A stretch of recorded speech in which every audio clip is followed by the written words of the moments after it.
마크 데스페인의 살인사건. 외도의 아내가 저지른 범죄. 부유하면서도 사랑이 넘치는 남편을 둔 미셸 데스페인은 현재의 삶에 만족하지 못하고 젊은 남성과 외도를 저질렀습니다.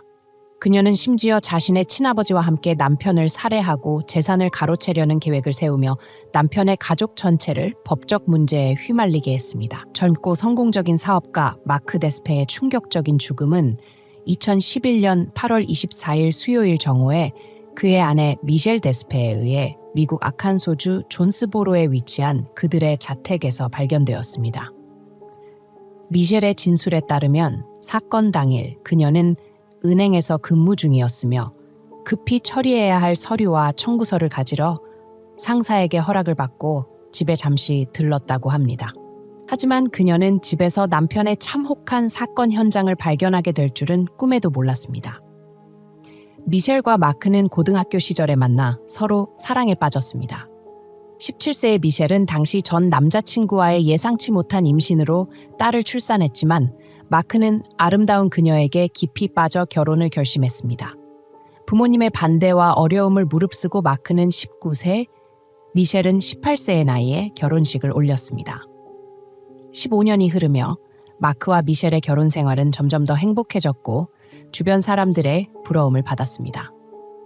비록 마크는 부유한 가정에서 태어났지만 현재의 호화로운 삶을 얻기까지는 청년 시절의 경제적 어려움을 함께 겪어야 했습니다. 결혼 초기에 마크의 부모인 타라와 잭 데스페인은 젊은 부부가 자신들과 함께 살지 않도록 조치를 취했습니다. 그들은 마크와 미셸에게 이동식 주택을 마련해 주었고 두 사람은 그곳에서 시작했습니다. 하지만 마크는 뛰어난 사업 감각과 성실한 노력으로 가족의 부동산 회사를 빠르게 물려받아 부를 축적했습니다. 10년도 채 되지 않아 마크는 넓은 정원과 수영장이 있는 대저택을 마련해 작은 가족을 위한 꿈의 집을 완성했습니다. 또한 두 아들을 둔 마크는 아내의 전 남자친구 사이에서 태어난 딸도 친딸처럼 보살피며 사랑을 아끼지 않았습니다. 2011년 8월 24일 오후 3시경 미셸은 은행에서 집으로 돌아왔을 때 뒷문이 잠겨 있지 않은 것을 발견했습니다. 집 안으로 들어가자마자 그녀는 물건들이 흩어져 있는 충격적인 광경을 마주했습니다. 서랍은 열려 있었고 금고도 열려 있었으며 바닥에는 부부의 소지품이 어지럽게 널려 있었습니다. 유리 조각이 여기저기 흩어져 있었고 옷은 욕조 안에 던져져 있었으며 침실의 보석함도 열려 있었습니다. 집을 둘러보던 중 미셸은 더욱 끔찍한 장면을 목격했습니다. 남편 마크가 주방 바닥에 쓰러져 있었고 주변은 피와 돈으로 얼룩져 있었습니다. 남편의 시신을 발견한 미셸은 곧바로 집 밖으로 달려나와 911에 신고했습니다. 그녀는 두려움에 떨리는 목소리로 남편의 상태를 알렸고 자신의 안전도 걱정하며 도움을 요청했습니다.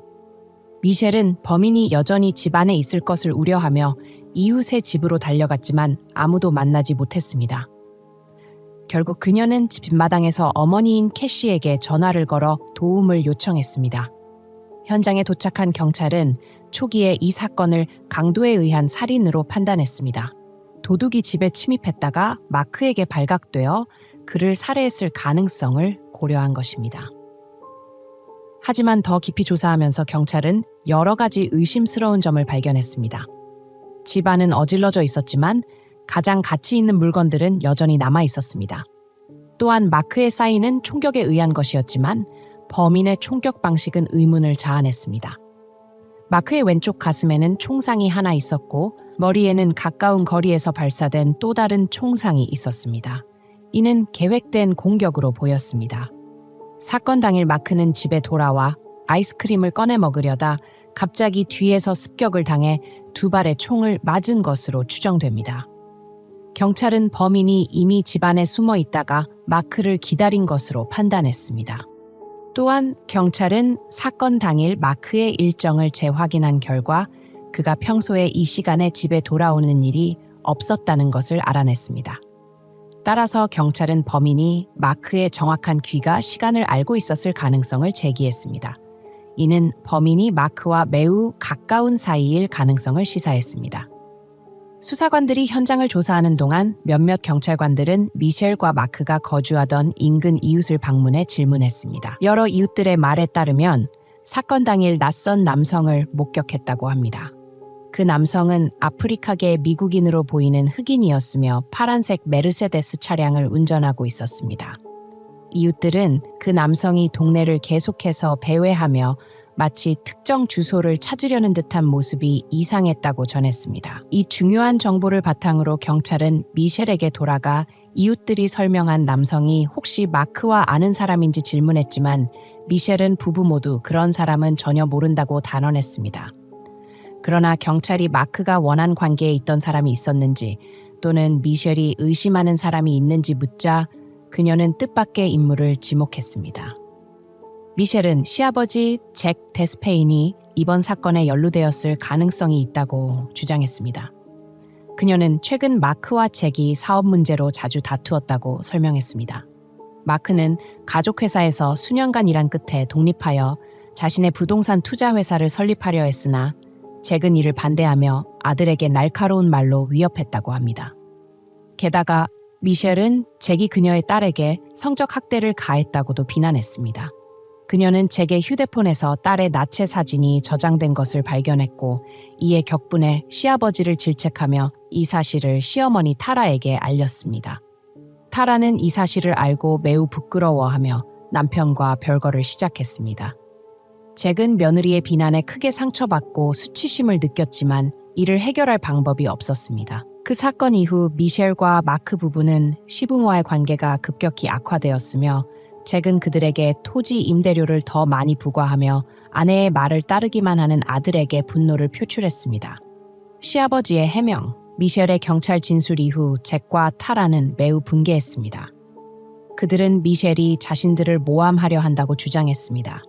잭은 경찰에게 미셸이 언급한 사건에 대해 해명하며 나체 사진이 그의 휴대폰에 있었던 것은 손녀가 남자친구와 몰래 성관계를 가지며 그에게 보낸 사진 때문이었다고 밝혔습니다.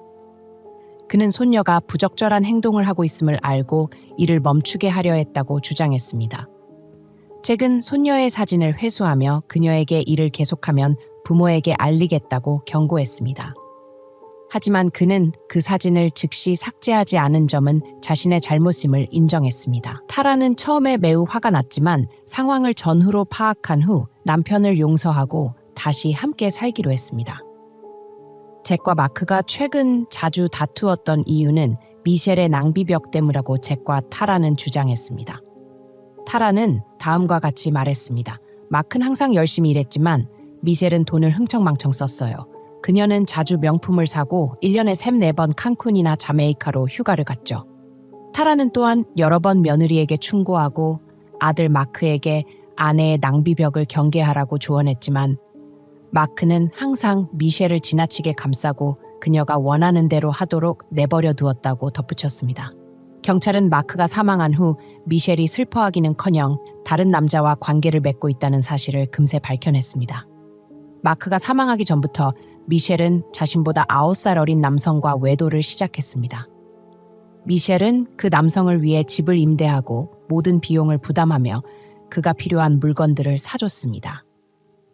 외도가 드러난 후 미셸은 경찰에게 마크는 자신의 불륜 사실을 전혀 몰랐다고 주장했습니다. 그러나 수사관들은 마크가 아내의 불륜 사실을 알았고 이로 인해 이혼을 고려했을 가능성을 의심했습니다. 미셸은 재산을 잃는 것을 두려워해 마크를 살해할 계획을 세웠을 수 있었습니다. 수사관들은 마크와 미셸의 공동 계좌에서 상당한 금전적 결핍이 나타났으며 미셸이 이 계좌에서 돈을 빼낸 것으로 의심했습니다. 또한 미셸은 마크가 사망할 경우 2개의 생명보험으로부터 $1,000,000를 수령할 절차를 진행 중이었습니다. 경찰은 미셸을 의심했지만 그녀는 사건 당시 은행에서 근무하고 있었다는 확실한 알리바이를 가지고 있었습니다. 은행에서 확보된 CCTV에 따르면 미셸은 남편 마크가 살해되던 시간에 은행에 있었던 것이 사실로 확인되었습니다. 그러나 경찰의 주목을 끈 점은 근무 시간이 시작되기 전 미셸의 아버지 칼 켈리가 은행을 찾아와 딸과 만났다는 것이었습니다. 두 사람의 은밀한 행동은 경찰의 의심을 불러일으켰습니다. 조용히 조사를 이어가던 경찰은 사건 당일 오전부터 칼과 미셸이 여러 차례 연락을 주고받다는 사실을 밝혀냈습니다. 대부분의 메시지와 통화 기록은 같은 날 삭제되었지만 오전 8시 20분에 주고받은 메시지는 남아 있었습니다. 미셸은 아버지에게 다음과 같이 보냈습니다. 오늘이어야 해요. 더 이상 이렇게 살 수 없어요. 이에 칼 켈리는 답장했습니다. 알았다. 점심에 그를 데리고 나가서 식사하면 될까? 이 메시지를 매우 수상하게 여긴 경찰은 그날 미셸이 마크와 점심 식사를 약속했음을 알게 되었습니다. 경찰은 마크의 휴대전화 기록을 통해 사건 당일 그가 매우 바빴으며 미셸과의 점심 약속을 미루려 했음을 확인했습니다.